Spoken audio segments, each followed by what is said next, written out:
No party of government and no person in government, not even the president, was to pick or choose among the laws to be obeyed. But how does one branch of government blow the whistle on another? Or how do the people cry foul when their liberties are imperiled if public officials can break the rules, lie to us about it, and then wave the wand of national security to silence us? Can it happen again? You bet it can. The apparatus of secret power remains intact in a huge White House staff operating in the sanctuary of presidential privilege. George Bush has already told the National Security Council to take more responsibility for foreign policy, which can, of course, be exercised beyond public scrutiny. And a lot of people in Washington are calling for more secrecy, not less, including more covert actions. This is a system easily corrupted as the public grows indifferent again and the press is seduced or distracted. So one day, sadly, we're likely to discover once again that while freedom does have enemies in the world, it can also be undermined here at home, in the dark, by those posing as its friends. I'm Bill Moyers. Good night.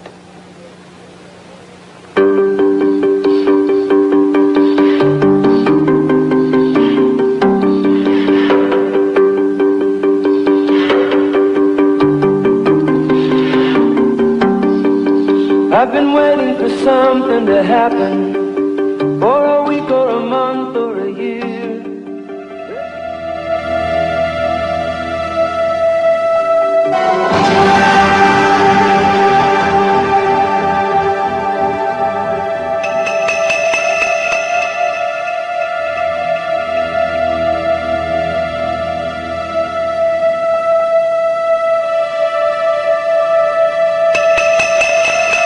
What you saw in the Iran-Contra hearings was the exposure of the beginnings of a national security state which believes it has the right to override the Constitution of the United States in the name of security.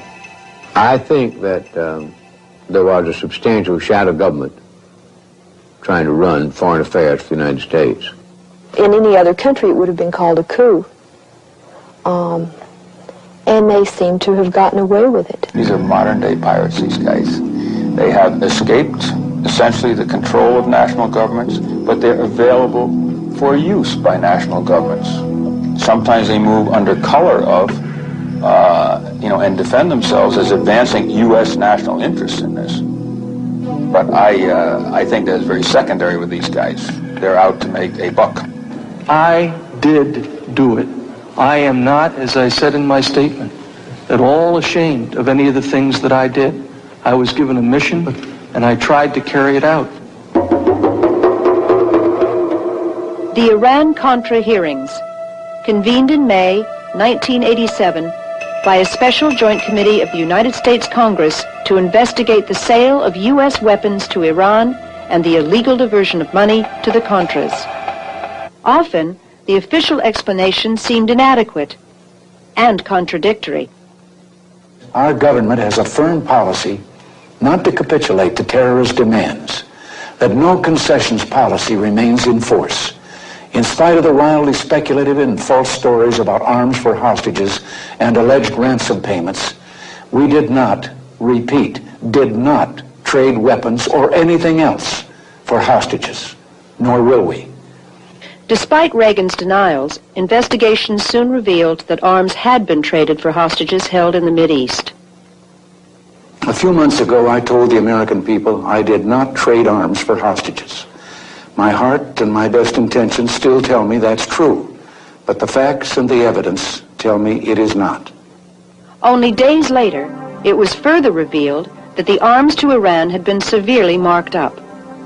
Some of the profits had been illegally diverted to support the Contras, a guerrilla force organized by the CIA fighting the Nicaraguan government. The Reagan administration had a major scandal on its hands. Use of U.S. government money for supporting the overthrow of the Nicaraguan government was specifically prohibited when Congress enacted the Boland Amendment in 1984. Even though it remained in effect until 1986, millions of dollars in profits from Iranian arms sales were secretly diverted to the Contras during this period through contacts with middlemen such as Moniker Ghorbanifar. Did these hearings uncover the full story behind the Contragate scandal? Or was it merely an attempt to keep the real truth hidden from public view? Peter Dale Scott, professor at the University of California at Berkeley, has conducted extensive research on covert action and CIA activities. The results are detailed in his book, The Iran-Contra Connection. I think the real issue was that both the administration and the majority of the people in the committees were frightened that the real scandals, the drug scandals, for example, would really threaten any future conduct of covert operations on the scale that they had been handled in the past. And so they were trying very deliberately to limit the damage. This was damage control. And so they were pulling their punches on all the major questions and issues of what really happened in this thing, what the CIA's role was. Anytime they got into anything that was really sensitive about exactly that, exactly what the CIA's role was and exactly what laws were broken and when, they went into secret session. There was a lot of talk during the hearings about covert operations, national security, the necessity of secrecy in conducting foreign policy. But some experts claim that covert action does not work in the interest of the U.S. national security, nor does it create a more stable world.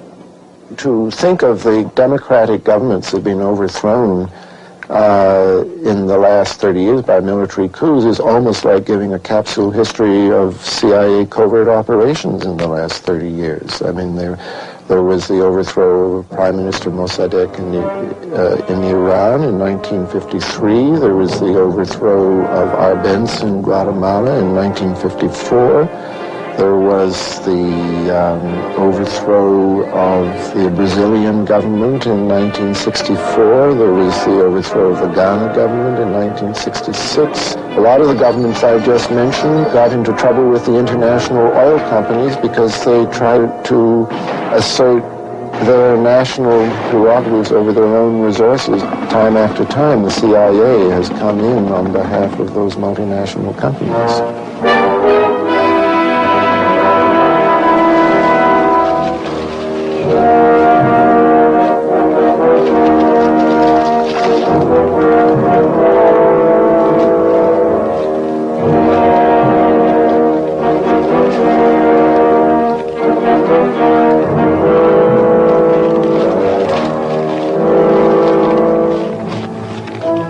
Start a huge covert war that you intend is going to be secret. It's not secret from the Russians. Certainly not secret from the Laotians who are getting shot at, or the Angolans, or the Nicaraguans, or whoever it is. It's covert from the American taxpayer and voter. And a lot of people make a lot of money off of it. And it attracts criminals. And it has every single time. Who are the names, the faces, behind these covert activities? Some, like Oliver North, General Secord, Albert Hakim, are practically household names. But Daniel Sheehan, chief legal counsel for the Christic Institute, a public interest law firm, believes there are other influential players involved.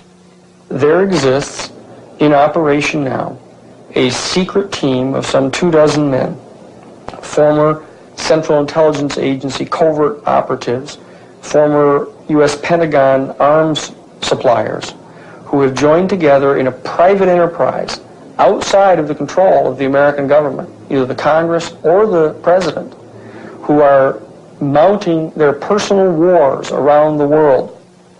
Whether there is actually an organized secret team or simply a loose association of individuals, it is clear that there are a number of people who have been working actively behind the scenes in these covert operations.